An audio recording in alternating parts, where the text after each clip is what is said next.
రూపాయలు వచ్చినాయి. నీళ్లు కూడా వాడు ఇచ్చి మర్చిపోయి కడుపు కింద మర్చిపోలేదు రైతు. మన సెంటర్ లో మనకి రామగుడు చెబుతున్నాను అన్నయ్య. అవునా? పేరుతోని ఇక్కడ అన్నయ్య గారు వాళ్ళు కూడా ఒక 100 రూపాయలు చదివించారు.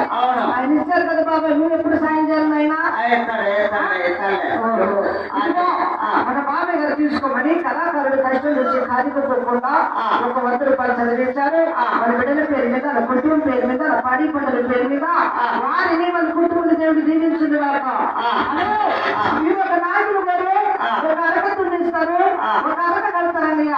ఏ అరకన పనికి వస్తుంది, ఇది ఒక నాయకులు గారు పనులతో ఒక రోజు మీద అక్కడ చూపిస్తాను.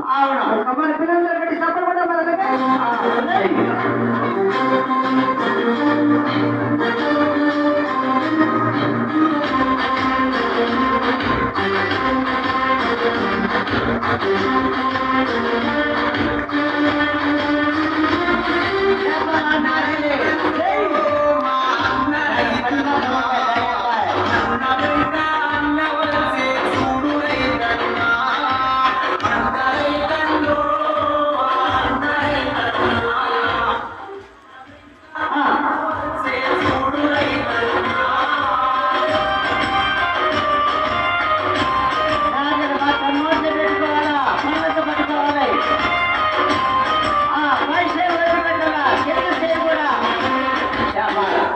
చూడండి, మీ బిడ్డకి వేరు కాదు, నా బిడ్డకి వేరు కాదు.